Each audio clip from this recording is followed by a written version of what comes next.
If you're an entrepreneur running a business, maybe even multiple businesses, it is very easy to quickly find that finances can get out of control. So if you are not the best with your business's finances, then today's video is really going to help you by applying a principle that has helped me within my own businesses. This is something that has helped me to get back on track when spending has gotten a little out of control, right? Those little cash flow crunch months when you thought you were going to do better than you did, happens to all of us. Or if I just want to have a little extra cash on hand going into a slow season like summer. This is all going to help you. Plus, I'm going to show you how to automate as much as possible. Welcome or welcome back. I'm Christina Scalera, and on this channel, we talk all about how to maximize your profits and also your impact on the world through creating passive income and revenue streams in your business and your life. As a business coach, there is a lot of businesses that I have seen behind the scenes on, and I can tell you that there is not a single business out there that doesn't run into some kind of money issue. Some of them have too much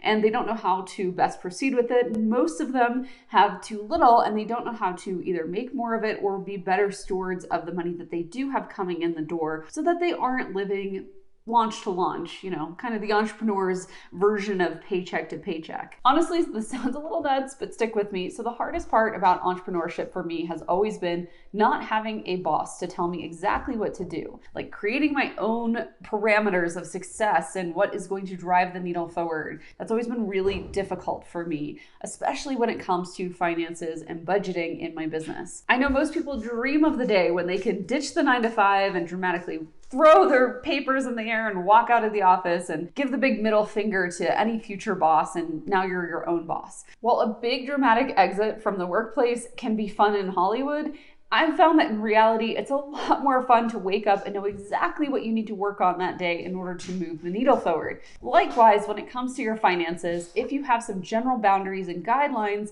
in effect for yourself, it can really help you to feel like you're making progress, and you eventually will. Something I've encountered that kind of acts like a little boss in this way without actually having to show up to work and see someone terrible every day is the 50-30-20 rule. And this is a really good guideline for anybody who isn't sure how much you should be paying yourself or how much you should be spending back on your business, right? To reinvest and keep growing it. This is a guideline that's going to help you to do all of those things. So the traditional version of this rule that I found out there at first that helped to guide my 50-30-20 is 50% of whatever money that you're making goes towards your needs, right? The things that you can't get rid of, like rent or overhead or new computers or whatever you might need in your business. 30% then goes for wants. These would be things like coaches and masterminds and online courses that you want to invest in. And then the final 20% goes towards savings and debt repayment. And when you're starting a business, you have to bootstrap it from somewhere, whether that's coming from investors or a loan or, how I started my business, which is with Mr. Visa and Mrs. American Express. So, you might have some debt to repay. Well, this is the traditional breakdown of the rule. What I have found has worked really well for me is in the first 6 years of my business, 50% went towards growing the business, 30% went towards paying taxes, and the last 20% went towards, well, not savings because I didn't have any at the time, but definitely paying back any kind of debt that I was accruing throughout the months, or when I first got started, I had $73,000 of credit card debt to pay off. So that was where all of my money was going, and that didn't leave a lot of room for a salary for me. So I had to carve that out. So it really kind of became like the 40%, 30%, 20%, and then 10% like left back for my salary. Honestly, while I've tried out Profit First a few times, this general percentage has worked really well for me, especially when I do my own forecasting and I'm looking at my profit margins. So that way I can give a more accurate 50-30-20 percentage diversification. I think the two hardest parts of this rule are sticking with it and also paying the taxes. So if you can shift your mindset to understanding what your taxes are actually paying for, or just make it up, like I just make up that all my taxes go towards the US military, and which is like honestly, it's kind of true. But my husband's in the Navy, so I just like make it up. Like, oh, I'm actually just paying my husband. Like that makes me feel better about paying taxes. So if you can find something that makes you just like feel a little better about giving that portion of your income up, because as a small business owner, it really does feel like a lot. Like I understand income taxes are necessary, all that stuff, but it just, especially as a woman business owner, it just feels like a lot of things that would be really nice to have are not getting paid for by the taxes that I pay. So I think that's where a lot of the pain comes in. But let's talk about what we can actually change other than, how we identify where our money is going tax-wise. And that is automation. So automation is something I've talked about in a lot of different videos, and this is another area where you can do that. Basically, the key to financial success is learning how to make very basic automated transfers into different accounts. I swear that is the best way to get wealthy, is you just automate savings, you automate investments, you automate credit card payments, whatever it might be. And especially for those of us with ADHD, it makes it really easy to just make sure that, okay, we need to make this amount to put in this account. And as long as that amount is in that account, then you can have everything else automated.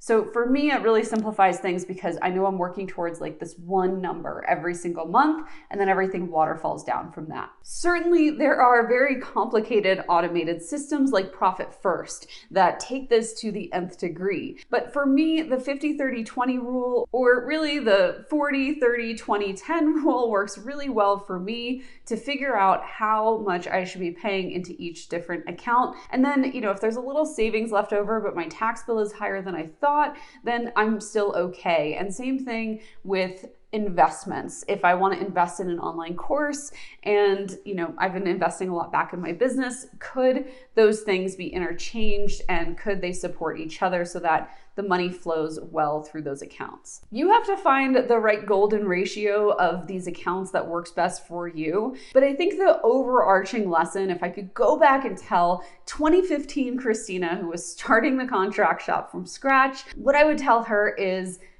make separate accounts. Like, don't just have one operating account where all the money comes into and all the money releases from. Please have a different account for your taxes that is really hard to touch because, well, maybe you don't have this problem, but I'm a little bit of an overspender. So, I need a little space from some of the accounts that look a little too tempting to touch. Also, with taxes, they are more than happy if they get your tax payment early. So there's also that.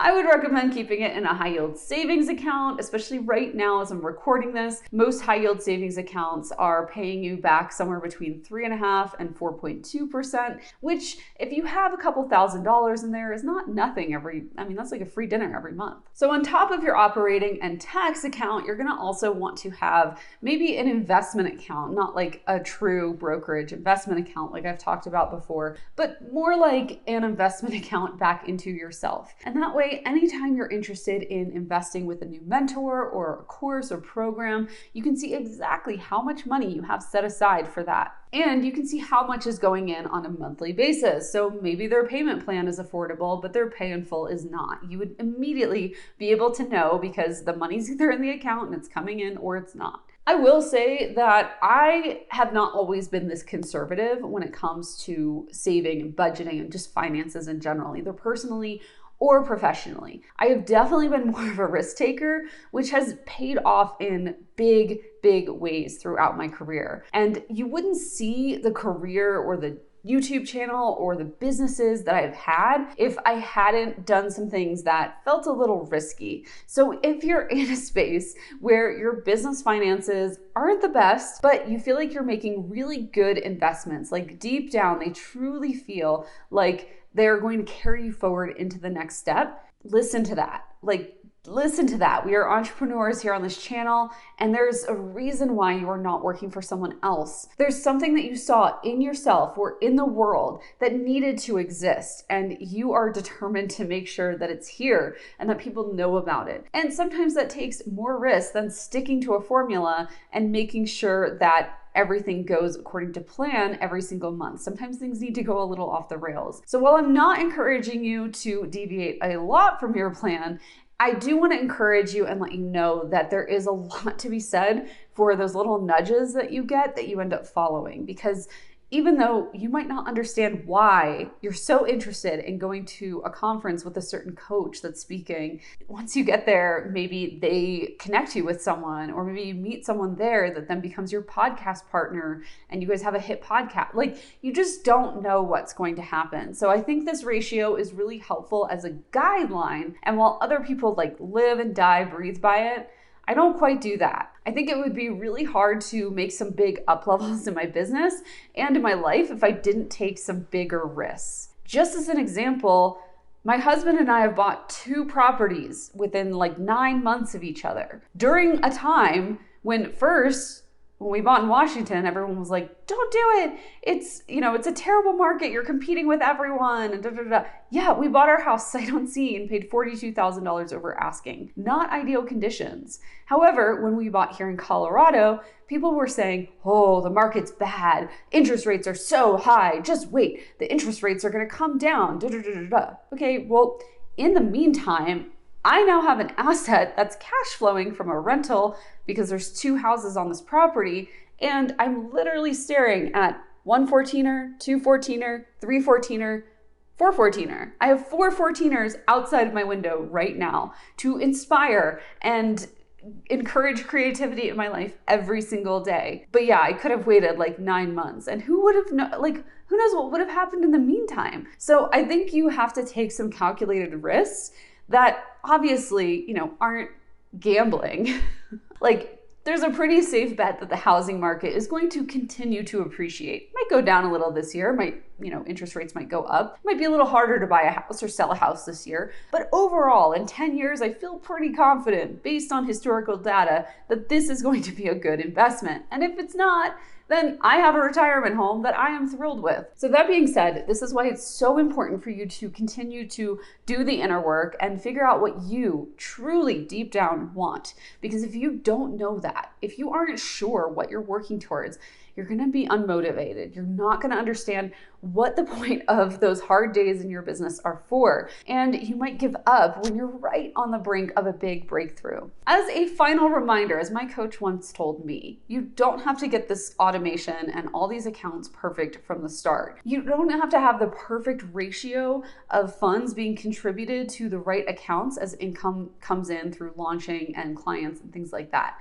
You can actually mess that up and you'll still be okay. So make sure that you are just getting the automation set up so that you can at least change them, right? Like, if you have $1 coming into every single account that you have, and then you can decide to allocate, $5 to this account every week and $3 to this account. Obviously, I'm using really low numbers, but you guys get what I mean. $3 to this account every week, and then, $10 to this account every week. If you can start to understand how the allocations best suit your life and your business, then you can increase those as time goes on.